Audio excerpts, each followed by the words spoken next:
yeah, I just wanted something that was, I could pack anywhere, and do this kind of in any kind of situation. All I need is a table and something to drink, and here we are. Here we are. So thank you for being here. Thank you for being my first in my new experiment. Oh, wow. Awesome. Yeah. I've asked people and everyone's kind of like, sure. My one friend in Sayuita is back in, I'm like, hey, can we do this? And then he doesn't respond. And I'm like, well, that's a big sign. I'm not going to keep chasing people who aren't going to respond. Oh, I'm so happy to help. You were one of my, I was like, yeah, you were the first person in Lo de Marcos that I thought of. So right on. Here we are. So, you've read the questions, just give me your name and a little bit of backstory to kind of preface the conversation, and then we'll go from there.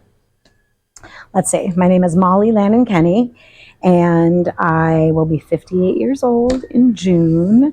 I live down here in rural Mexico in the state of Nayarit. I am an interfaith teacher and a yoga teacher and a therapist and an end-of-life care specialist. And I moved down here to Mexico permanently 10 years ago or so. I bought a house here 19 years ago. So prior to that, I was living in Seattle, Washington. So when people ask me where I'm from, I grew up in New Jersey, so I think of having two parts to my formation. My childhood was in New Jersey, so I've got that New Jersey edge. And then my grown-up years so far, or 10 years ago, were in Seattle. Excellent. Yes. Well, thank you again for being here. Welcome. Very much. So you'd had an opportunity to read the questions. Would you like me to read them to you again? Yes, please. Okay, so there were 3 that I sent you. Okay. What is one thing you'd like to tell your younger self? The second was what is one thing you'd like to tell your older self? Doing end-of-life care, maybe that's something, what would you tell yourself in 20 years from now that you remind yourself to think about? Or is the third one was, what is one thing you'd like to tell someone that's no longer in your life? Maybe somebody who's left on any context. And then the other one is, what is one lesson that you have learned that you wish you would have learned earlier? All right. Awesome. So I don't really feel like I could think I would have something to tell my older self, because I would hope that my older self would be infinitely wiser than I am now. That's the hope. And I am actively working on that. So I don't know that I could say something to my older self, but I could definitely say something to my younger self, and I could definitely say something to lessons learned. Okay. So let's go down that path. See. So I think that, let's see. So I work a lot and talk a lot to teenagers or young adults, and I'm just highly, highly aware of that. So much that I say to them.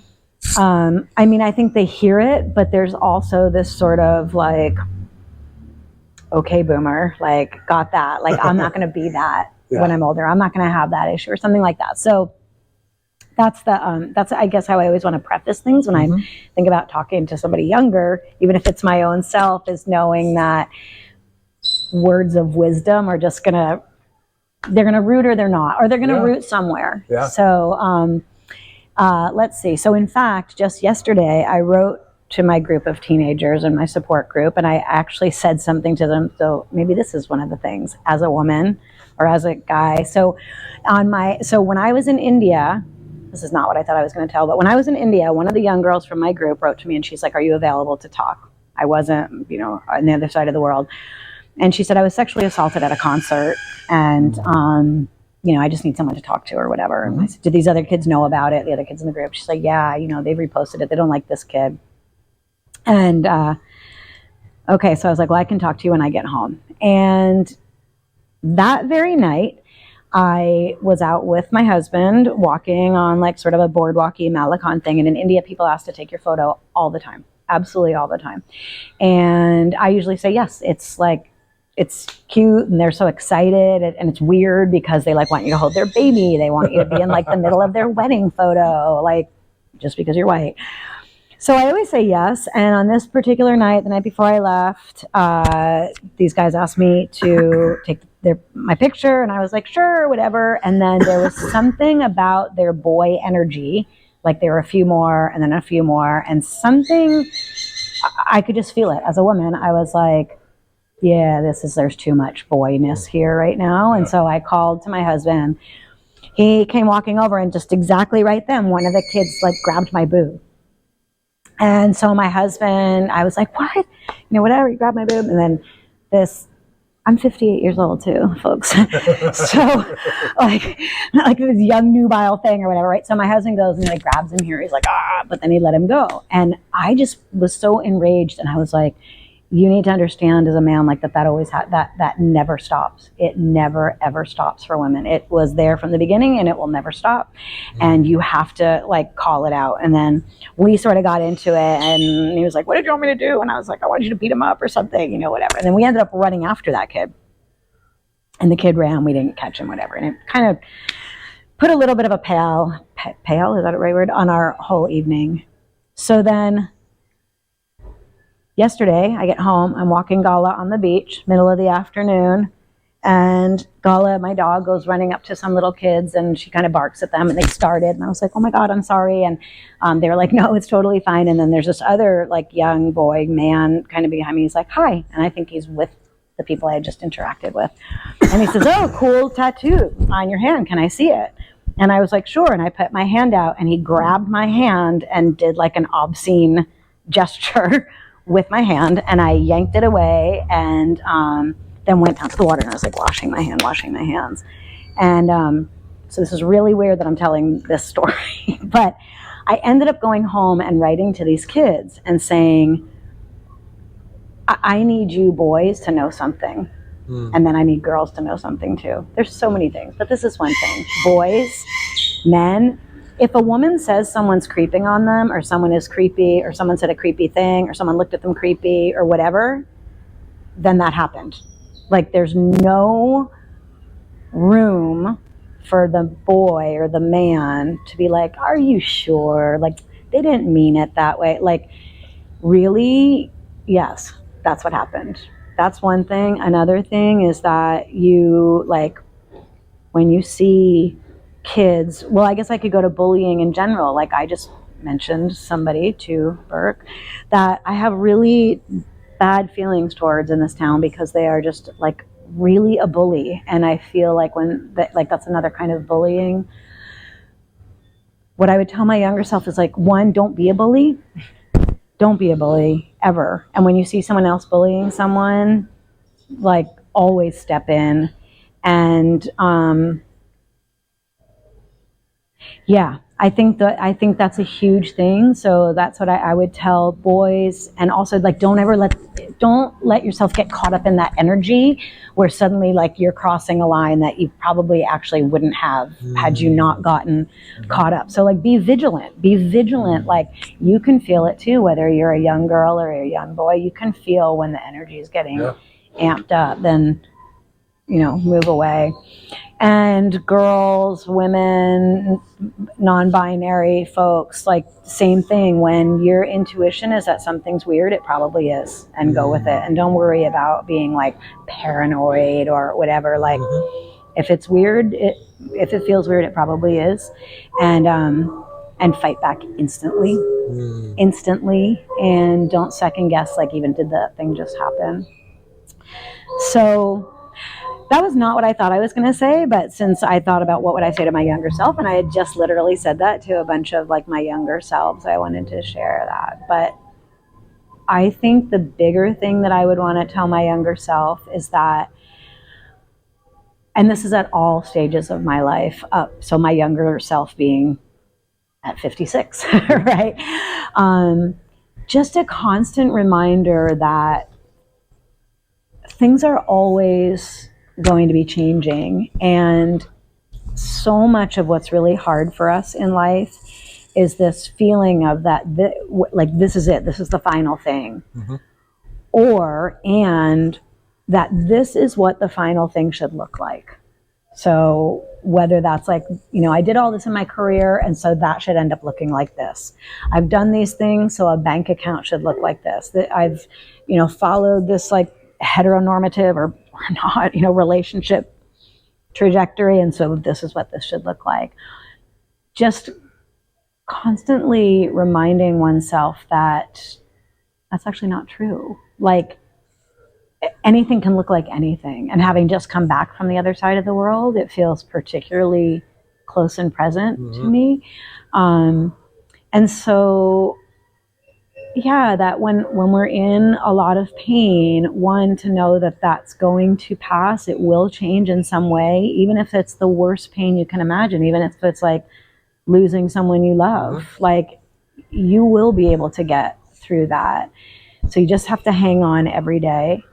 And then likewise, if the suffering is coming from feelings that you didn't achieve, or you didn't have the marriage you wanted, or you didn't have the profession you wanted, or, I don't know what, the body you wanted, or the health you wanted, see if you can stop and just remind yourself that however like bad this is, it feels worse because of the belief that it should be something radically different than this. So the belief makes it even worse than the reality of what it is. I think so. Okay. Or adds to it, right? So let's say, for example, getting a divorce. And I've counseled lots of therapy clients and friends who are getting divorced. And when I wasn't in that situation, I could see how much the pain of the idea of getting divorced. Absolutely. Right? The identity, like even one of my friends said to me, I don't want to be a divorcee. I'm like, does anyone even say that anymore? Right. So it's that idea is like at least as painful, or at least contributes to an entirely separate pain, which is the divorce itself. Or we might even find like at some point the divorce, this actually is not a pain. This is actually clearly what needs to happen. And yet what is causing so much confusion and pain is that I should be different than this. I should be still staying married. And I could say that for body image. I could say it for wealth. I could say it for like even the losses. I've had a lot of recent losses at the time of this recording. And even those, like, they're horrible. They're untenable. It has, changed me. And at the same time, if I get stuck in a thing of like, this isn't how this was supposed to be, why would that have happened? That whole narrative over there about how something should have been is really contributing to the pain that's already so real. So the narrative makes the situation even worse. Or it has the possibility. Has it, exactly, depending on what that story is. I would agree. And especially when that narrative is what I would say is compared to like a script, or like in Buddhism, sometimes they call it like a mind form, right? This is my mind form of what a marriage should look like. This is what a house should look like. This is what a body should look like. Right? We talked in one of our previous meetings about the scripts. You talked about the script in relationship to your marriage. Here's the script that everybody has about my relationship. And I've used that a lot lately. So I think that's really what, the script of this is how it's supposed to look, or this is how we're supposed to do it, compared to the reality of how it truly unfolds. Yeah, exactly. Boy, I have no idea where your thing will go, but I have two other things I just thought of. Like, really, absolutely. The other things that I would say is one, probably everybody, but I'm speaking specifically to girls and women socialized people, that the amount of time that is spent on hating our bodies is criminal and a colossal waste of time. And it's a small mind that even has the conversation or even enters into the conversation. And that, girls, you can early on start when someone's like, ooh, I'm going to have this ice cream because I'm, ran 5 miles today. Like, you get to say, or just have the ice cream and don't run 5 miles, right? Like, you can also be a person that never contributes to that conversation. And at the end of the day, what I can tell you also scientifically is that your body's just within a certain thing, and it's just always going to go back to that. And so you can fight and fight and fight, and you can probably get really skinny. I've done it. And then that will be your life. Your life will be maintaining that. And then there might be some times in your life that for whatever reason you put on more weight than your body has been used to, and probably that will shift. Like, it's scientifically known that our body tries really hard to stay at its own thing, and you will just be so much happier. And honestly, too, look at my face. Like, when we diet that much, it will show up later, and we don't think about that then, right? So my face, I'm convinced it's like partly it's because I live in the sun, but because I've dieted so much, right? I've been like so thin only to be thin. Like that was the only goal. Yeah. And it wasn't for anyone else. It wasn't like so I could suddenly like be attractive to people. Like, it was just like the thinner I could be, the better I was. So that's the one thing. And then the other thing is what I can tell you for sure at this age is that don't try to be cool. Like, whatever you do, just don't try to be cool. Because what like trying to be cool is when we're younger, even a couple of years ago, I sat down with this group and the people were probably around my age. And someone just like, as a manner of speech or whatever, she's like, look, all the cool kids are here. And I was just so like, I wanted to puke, like just really like, that's how you're characterizing people. Anyway, so cool is anytime that someone is trying to be cool, or it looks like this is the cool thing, then that's always going to be reaching. And then you're going to get older and you're going to look back on those kids. And I can guarantee you, and my interviewer, anybody would tell you this, there's no one who was like cool in like middle school and high school that are still like the coolest people now. And usually the ones that were like the artiest, the weirdest, the loners, the outcasts, they're always the ones that are cool now. Yeah. So just as best you can, don't worry about that. And if you happen to be in a high social status situation because you just are, you are privileged with looks or privilege or no sé qué, then also know that that's your job to use that social status to include people instead of being like the top of the heap, because you'll end up being an asshole. Yeah, quite often. Yes. Yeah. Yeah, it was funny. I was having a conversation with somebody recently about how we had, hung our identities on who we were in high school or college, guys that peaked in high school or guys that are in their 50s that they're still their primary identity is that of where they went to university. Yeah. And it's just like, oh my God, had I thought I was, I wasn't cool when I was 17, right. And I'm sure as hell not cool now. Right. Ditto. But and yet I am, and yet you are. But we live a life of authenticity, right? And that's what's gotten to be cool. What was different in the 80s and 90s, in the early 2000s, and now here we are 25 years later. It's just different. Yeah. But I watch, and so I think what you're saying, it's like, don't adhere too much to what you think is valuable, right? Because that will change. Yep. Exactly. On so many levels. Exactly. And right now it's not the only time in history, obviously, but we're definitely living in a time of history where also everything's changing. Like, all fucking bets are off. So it's not only just like we're going to change, you don't even know what the world's going to change into. And yet you're like planting your stake on some bullshit thing. This is the hill I will die on. Exactly. So right. Careful about that. Yeah. Right. It's not going to be that cool in a few more years. Especially with all those dead bodies on it. Exactly. People self-immolating today. Oh my God. Someone did it outside of the Trump trial. What? Some conspiracy theorist in the Trump camp self-immolated. Yeah, lit himself on fire. No, lit himself on fire outside of the Trump courthouse, outside of the courthouse in New York today. We've gone insane. Yeah, he was throwing pamphlets up in the air. He's some conspiracy theorist. And he was, of course, in the Trump camp when it happened. But it's just like, oh my God, where are we? 20 years ago, a Buddhist monk did that, or however many years ago to protest China.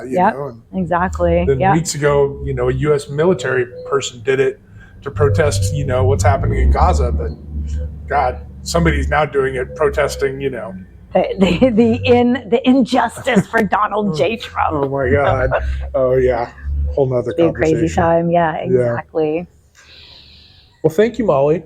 You're welcome. I appreciate it. I appreciated thinking about those things. Yeah. Yeah. And if there's anything that you want to add on or anything that we could, circle back to, please always let me know. I will. I'll look at your other questions. And I'll think of other people for you to interview. I would love that. What about Petey? Have you asked Petey? I haven't asked anybody in Lo de Marcos other than you. Mm-hmm. I honestly, it was kind of like, because of course, I'm now boiling it down in the last 9 days. Right. And I really have, I've looked around my house. I'm literally probably in 4 hours, I can be ready to leave. I'm not, so it was really kind of like, okay, who do I want to circle back around with for next week? And arguably I've only, I've never really had many interactions with Pete. So I don't really. Oh, right. And then you don't want to fetishize. Yeah. Right. Like, hey, you're in a wheelchair tonight. Yeah. Okay. Totally. I understand. Who else have you thought of? I was thinking about asking Brad. Oh, he did fucking great stories. Yeah, we're having dinner tonight, so I'm gonna ask him. I was, and then possibly Annette, and then I haven't had, I thought about asking Vanessa. Mm-hmm. Even though she's only 31, that reflect back at 31 to 21 or to 25 might be interesting. Mm-hmm. It could be worthwhile. Yeah. Wow. Awesome. Yeah. So, I will, if you're interested, I think you will be interested. I'm going to pick 5 of my 50 to 50s and send them to you. Okay, please. I don't know which ones, but they're also so great because people talked about them as being eulogized while they were alive. And now actually a lot of those people are dead. And it really is this thing that now I have it too, when it's someone's birthday or something, it's just so easy for me to be like, and here's number 43, whatever. That's but awesome. Yeah, I'll send a couple of them to you. Yeah, I love that. There's actually one what I will send you is the very end thing that I wrote about stories. Yeah, for years I think about, the people that I meet and the people that I know and, or even the people I come across, and I'm like, okay, there's something there. Everybody's got something. And it may be great, it may be okay, but who's to say? Right. And who's to know? Right, exactly. And that everybody has more than you could possibly imagine. Yeah. Which is between you and me is why Vanessa would probably be interesting because I don't know if I ever told you this, but now that you're leaving, when I first met her, I completely judged her. And I was like, yeah, she's not going to teach here. Never will I let her teach here. And now she's my right hand girl. And after a while, when I started to talk to her more and see the difference between her presentation and what that presentation is about,